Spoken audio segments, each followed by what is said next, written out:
আগামীকাল 2 জুলাই থেকে সারা দেশে একযোগে এইচএসসি আলিম এবং এইচএসসি ভোকেশনাল বা সমমানের পরীক্ষা অনুষ্ঠিত হতে যাচ্ছে। আমরা সবাই জানি যে এইচএসসি এবং সমমানের পরীক্ষা আমাদের শিক্ষার্থীদের জীবনে অত্যন্ত গুরুত্বপূর্ণ।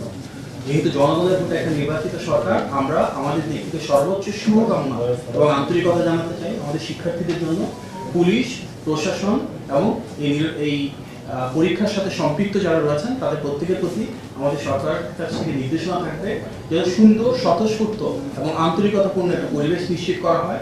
আমাদের শিক্ষার্থীরা যেন ভীতি বা চাপে না থেকে এমন একটা পরিবেশে পরীক্ষা দিতে পারে যেটি তাদের জীবনের গুরুত্বপূর্ণ অধ্যায় থাকে তারা সুন্দরভাবে ডিফাইন করতে পারে, সামনের দিকে নিয়ে যেতে পারে। আমাদের মূল উদ্দেশ্য, যেমন এসএসসি পরীক্ষার ক্ষেত্রে আমরা দেখেছি যে সেখানে নকল এবং প্রশ্নপত্র ফাঁসের যে ঐতিহ্য ছিল সেটা আমরা ভেঙে দিয়েছি। এই পরীক্ষাতেও মাননীয় শিক্ষামন্ত্রীর নির্দেশনায় আমাদের সর্বোচ্চ প্রচেষ্টা থাকবে যে কোনো মূল্যে নকল, প্রশ্নপত্র ফাঁস কিংবা যে কোনো অনিয়ম যেগুলো রয়েছে সেগুলো থেকে আমরা বেরিয়ে এসে একটা সুন্দর ন্যায়সঙ্গত শিক্ষা ব্যবস্থা নিশ্চিত করতে পারি সুষ্ঠু প্রক্রিয়াতে পরীক্ষা এবং অংশগ্রহণ নিশ্চিত করার মাধ্যমে।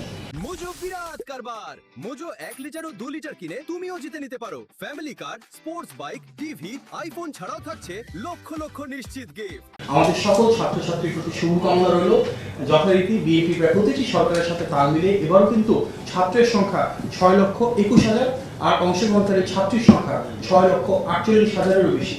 তার মানে ছাত্রীদের অংশগ্রহণের চাইতে বেশি। এবং আমরা ছাত্রছাত্রী, অভিভাবক প্রত্যেককে আহ্বান জানাবো সুন্দরভাবে যেন পরীক্ষাটা আমরা সম্পন্ন করতে পারি। আগামী বাংলাদেশ যেহেতু এই শিক্ষার্থীরা গড়ে তুলবে, তাদের জন্য আমাদের সর্বাঙ্গীন সর্বোচ্চ শুভকামনা, আন্তরিকতা রইল। আমাদের শিক্ষা ব্যবস্থা কারিকুলামটাকে আমরা এমনভাবে পরিবর্তন করছি যেখানে পুঁথিগত বিদ্যার পাশাপাশি সেখানে সংস্কৃতি এবং ক্রীড়াতে প্রাধান্য দেওয়া হবে। সহশিক্ষা কার্যক্রম বা এক্সট্রা কারিকুলার অ্যাক্টিভিটিসকে আমরা পুরো এডুকেশন সিস্টেমে নিয়ে আসতে চাইছি।